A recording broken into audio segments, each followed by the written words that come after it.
«Никита, садись. Нужно срочно поговорить». Супруга села за стол, ее лицо выражало решительность. Муж сел рядом. Оксана вытерла платочком мокрые глаза. «Я не знаю, что делать с мамой. Она уже еле ходит. Этой зимой просто не выживет в своем домике. Да он и так разваливается. И что ты предлагаешь?» «Говорю же, не знаю». «Оксана, ты, как всегда, надеешься на меня. Но это твоя мама, и решать тебе. Никита, к себе мы ее взять не можем. У нас двухкомнатная квартира и двое пацанов, уже больших. Где мы у нас ее разместим?» Чувствовалось, что дочь уже приняла какое-то решение по своей матери и теперь пытается попроще донести это решение до супруга. «У нас в городе есть платный дом престарелых». «Оксана, ты хочешь отправить свою мать в дом престарелых?» «У нас нет выхода. Говорят, там и неплохо». «Но, как ты сказала, он платный». Супруг скептически улыбнулся. «И сколько?» 2000 в день. Если платишь сразу за месяц, то 40. Там за ней уход будет и медицинское обслуживание. Для нас 40 000 сумма немалая. Ну как-нибудь выкрутимся. Оксана, как-то это все подло. Нам мать и варенье, соленье приносила, внукам гостинцы. И все делала от души. А мы ее в дом престарелых? Никита, думаешь, у меня сердце кровью не обливается? У нас нет выхода. Ох, тяжело вздохнул муж. Других вариантов нет? Думала дом ее продать. Мама ведь его на меня переписала. Да кто его купит? Зима на носу. Да и сколько заплатят за эту развалюху? Ты с матерью разговаривала? Нет еще. В субботу поедем, уберем у нее в огороде, заодно с ней переговорим. В огороде я с сыновьями все уберу. Супруг помотал головой. Но о доме престарелых разговаривай без меня. Никита, до весны она там поживет, а весной что-нибудь придумаем, если ей там не понравится. Нет, Оксана, чувствую, если мы отправим мать в этот дом, то это навсегда. Подло как это все. Неделю уже Лидия Михайловна в доме престарелых. Понимает, что у дочери не было выхода.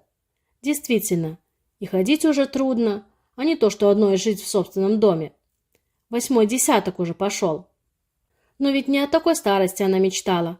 Хотелось последние свои годы среди родных прожить. Ну кому она теперь больная нужна? Зашла медсестра. «Лидия Михайловна, к тебе внуки пришли». Улыбка озарила лицо бабушки, когда те зашли. Уже и младший Стас был выше ее, а уже Матвей выше на целую голову. «Привет, бабушка, как ты здесь?» «Нормально. Кормят здесь хорошо, медсестры и нянечки за нами ухаживают». И, как обычно, засуетилась. «Вы садитесь, садитесь, вон за стол». «Мы ненадолго. Вот тебе продуктов принесли и вещи теплые». «Спасибо». И тут же спросила: «А как дела в школе?» «Нормально», — ответили чуть не хором. «Давайте, учитесь. Матвей, тебе последний год. Надумал, куда пойдешь?» «В наш институт». «А родители-то где? Вас послали, а сами не приехали». «Отец к тебе в дом поехал». «Ой, надо бы ему сказать, чтобы морковь всю выкопал, а то на улице уже холодать начинает», — заохала бабушка. «И капусту бы срезал». «Сейчас позвоню». Стас достал телефон и набрал номер. «Папа, бабушка говорит, чтобы ты морковь выкопал и капусту собрал». «Ладно», — раздался голос отца. «Дай». Бабушка взяла из рук внука телефон и стала давать указания зятю.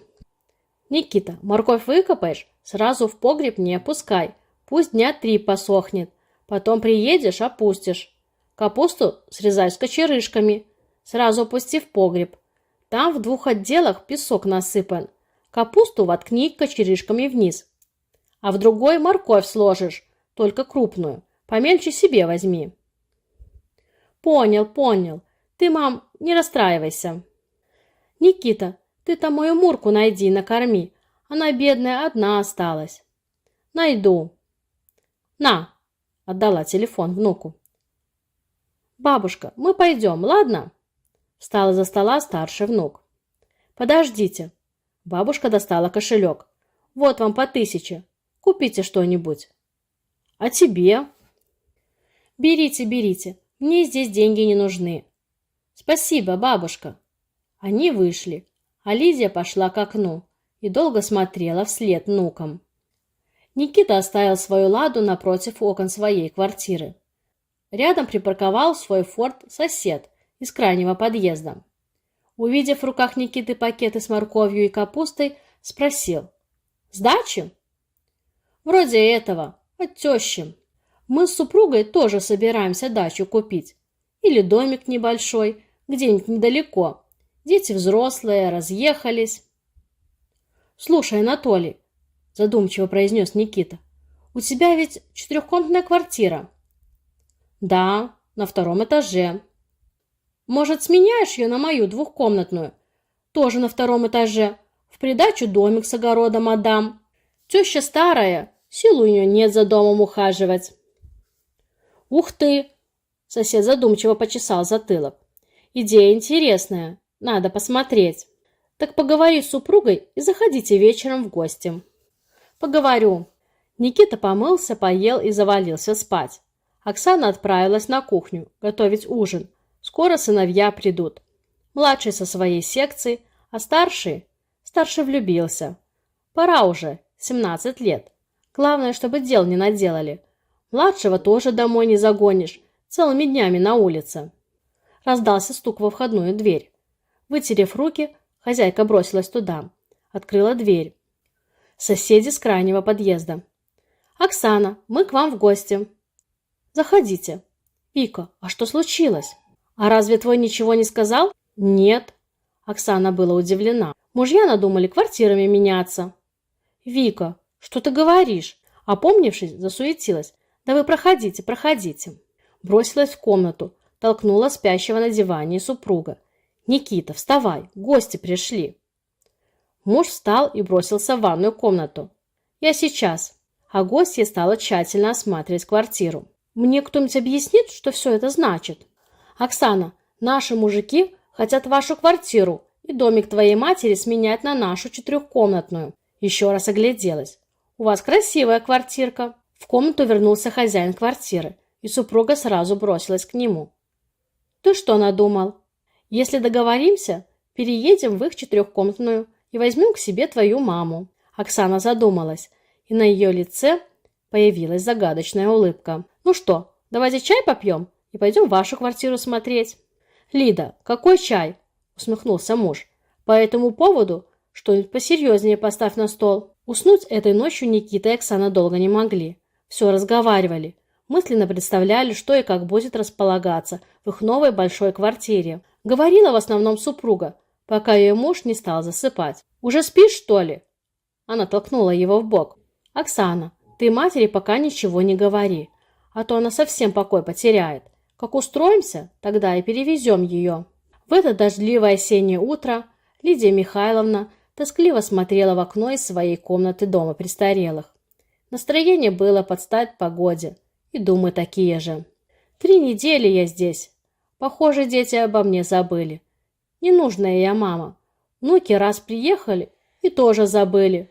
Дочь пару раз звонила. Первый раз сообщила, что мой дом то ли продала, то ли обменяла на что-то. А голос такой радостный. Ладно, хоть будут за меня платить. 40 000 в месяц – деньги немалые. Возвращаться теперь уже некуда. Второй раз сказала, что дел много, как освободиться приедут. Конечно, у молодых всегда дел много.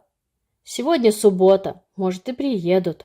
Что ж, я так и не приобрела себе телефон. Да и пользоваться им не умею. Так и сидела на час-другой, думая горькие думы, и вдруг возле ворот остановилась машина зятя. Приехали, не забыли. Но тут же радость немного уменьшилась. А что, Никита один? И без сумок?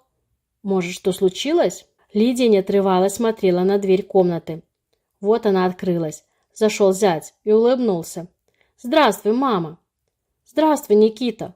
Что случилось?» «Собирайся». И вновь улыбка на лице. Домой поедем». «Куда домой? В гости?» «Нет, навсегда. Собирай все свои вещи». «Ну что ты загадками говоришь? Внуки твои велели не говорить. Сказали, бабушке сюрприз будет». Засуетилась бабушка, почувствовала новый поворот в своей судьбе. Тут соседка по палате, которая уже подругой стала, с процедур вернулась. «Лида, ты куда собираешься?» «Валя, меня зять забирает», произнесла счастливым голосом. «Говорит навсегда». «Ой, счастливая ты! Мои, похоже, до конца дней меня сюда определили. Валентина, заберут и тебя. Детям трудно с нами, стариками». Смотрела Лида в окно и видела, что везет ее зять к себе домой. И мысли нелегкие лезли в голову. Зачем он меня забрал? У них 2 комнаты, им самим тесно. Куда они меня положат? Буду у них под ногами мешаться и ночью спать не давать. Все равно ведь обратно в дом престарелых отправят. Доехали до дома зятя. Оставил он свою машину, где обычно ее ставил. Помог теще выйти. Взял ее вещи и направились к другому подъезду. Посмотрела она удивленно на зятя. «Заходи, заходи». Поднялись на 2-й этаж и направились к двери одной из квартир. Та открылась, и выбежали ее внуки. «Бабушка, заходи! Теперь это наша квартира!» – закричал младший. Зашла она в квартиру. Навстречу бросилась дочь. Обняла ее. «Мама, теперь ты с нами жить будешь. Пошли, я твою комнату покажу». Комната хоть и небольшая, но такая уютная. И шкаф есть, и кровать новая. Просто не верилось, что будет жить рядом с дочерью, зятями, внуками. И тут об ее ногу потерлась и замурлыкала. «Мурка!» – радостно воскликнула Лидия Михайловна и заплакала от счастья. Дорогие друзья, вам понравился рассказ? Напишите в комментариях. Спасибо за время, проведенное со мной. Ставьте лайк и подписывайтесь на канал. Всегда рада видеть вас в новых видео.